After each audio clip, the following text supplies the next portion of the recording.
Você já sentiu o peso da injustiça ou o silêncio de Deus em meio à dor?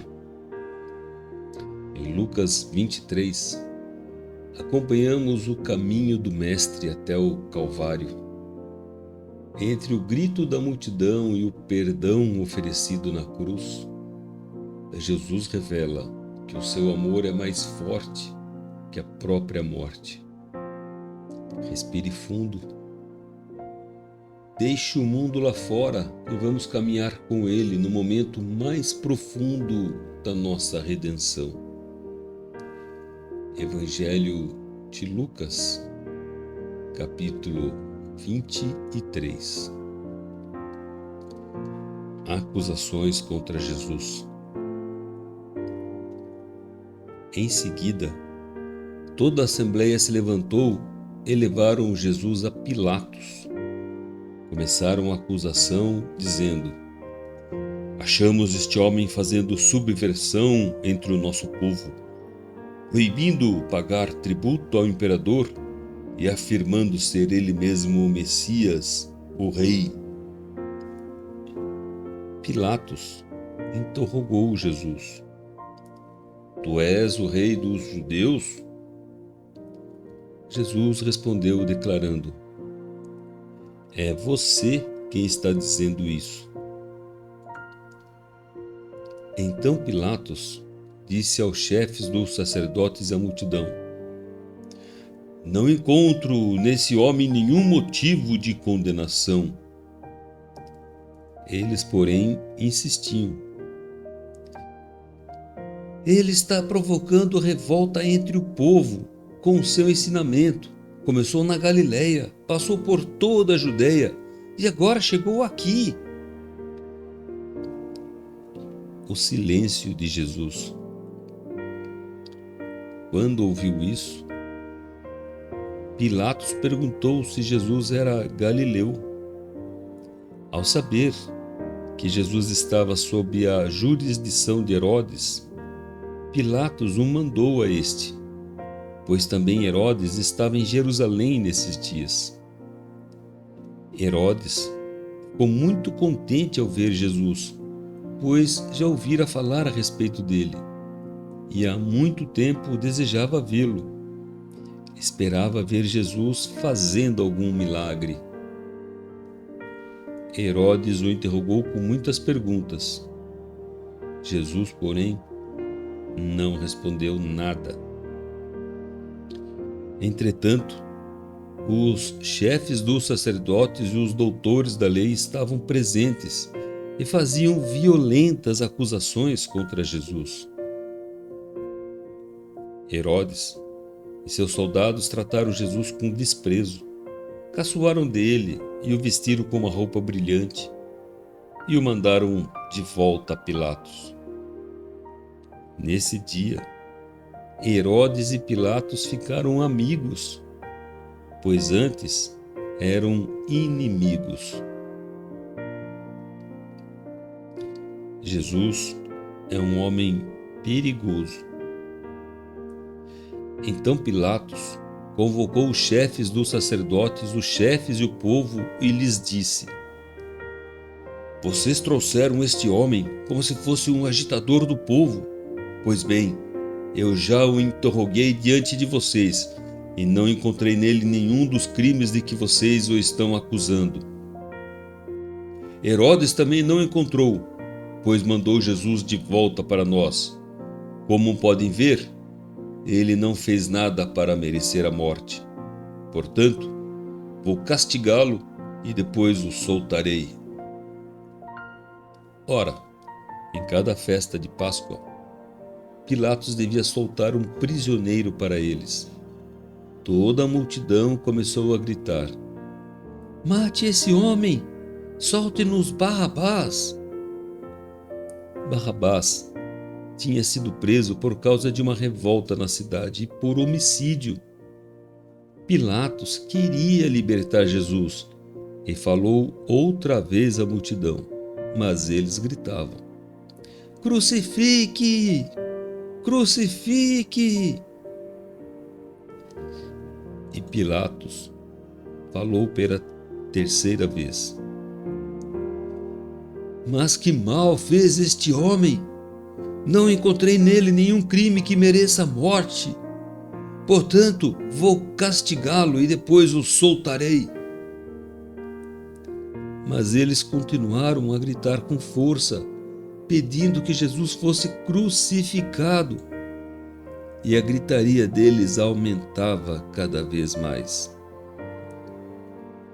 Então Pilatos pronunciou a sentença: que fosse feito o que eles pediam. Soltou o homem que eles queriam, aquele que tinha sido preso por revolta e homicídio, e entregou Jesus à vontade deles. Chorar por Jesus? Enquanto levavam Jesus para ser crucificado, pegaram certo Simão da cidade de Cirene, que voltava do campo, e o forçaram a carregar a cruz atrás de Jesus. Uma grande multidão do povo seguia, e mulheres batiam no peito e choravam por Jesus. Jesus, porém, voltou-se e disse: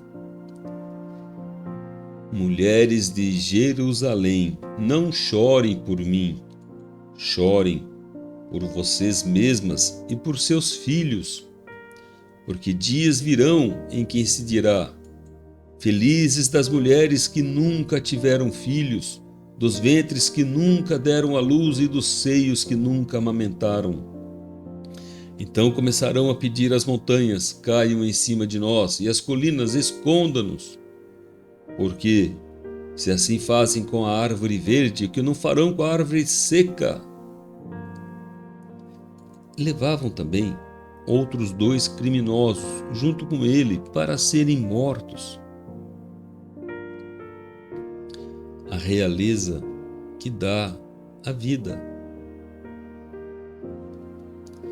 Quando chegaram ao lugar chamado Lugar da Caveira, aí crucificaram Jesus e os criminosos, um à sua direita e outro à sua esquerda. E Jesus dizia: Pai, perdoa-lhes, eles não sabem o que estão fazendo. E depois repartiram a roupa de Jesus, fazendo sorteio. O povo permanecia aí olhando. Os chefes, porém, zombavam de Jesus, dizendo: A outros ele salvou, que salve a si mesmo, se é de fato o Messias de Deus, o escolhido. Os soldados também caçoavam dele. Aproximavam-se, ofereciam-lhe vinagre e diziam: Se tu és o rei dos judeus, salva-te a ti mesmo.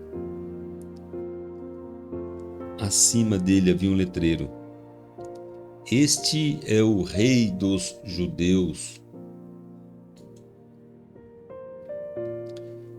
Lembra-te de nós.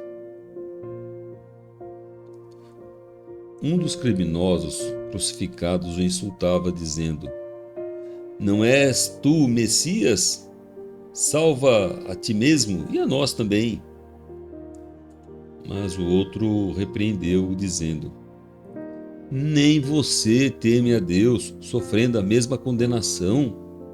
Para nós é justo, porque estamos recebendo o que merecemos. Mas ele não fez nada de mal. E acrescentou: Jesus, lembra-te de mim quando vieres em teu reino. Jesus respondeu: Eu lhe garanto, hoje mesmo você estará comigo no paraíso. A morte do justo. Já era mais ou menos meio-dia e uma escuridão cobriu toda a região até às 3 horas da tarde, pois o sol parou de brilhar. A cortina do santuário rasgou-se pelo meio. Então Jesus deu um forte grito: Pai, em tuas mãos entrego o meu espírito. Dizendo isso, expirou. O oficial do exército viu o que tinha acontecido e glorificou a Deus, dizendo: de fato, este homem era justo. E todas as multidões que estavam aí, que tinham vindo para assistir, viram o que havia acontecido e voltaram para casa batendo no peito. Todos os conhecidos de Jesus, assim como as mulheres que o acompanhavam desde a Galiléia, ficaram à distância, olhando essas coisas. Fim do caminho? Havia um homem bom e justo, chamado José. Era membro do conselho, mas não tinha aprovado a decisão nem a ação dos outros membros. Ele era de Arimateia, cidade da Judéia, e esperava a vinda do reino de Deus. José foi a Pilatos e pediu o corpo de Jesus. Desceu o corpo da cruz, o enfaixou com um lençol e o colocou num túmulo escavado na rocha, onde ninguém tinha sido sepultado. Era o dia da preparação da Páscoa e o sábado já estava começando. As mulheres que tinham ido com Jesus desde a Galiléia foram com José para ver o túmulo e como o corpo de Jesus tinha sido colocado. Depois voltaram para casa e prepararam perfumes e bálsamos. E no sábado elas descansaram, conforme ordenava a lei.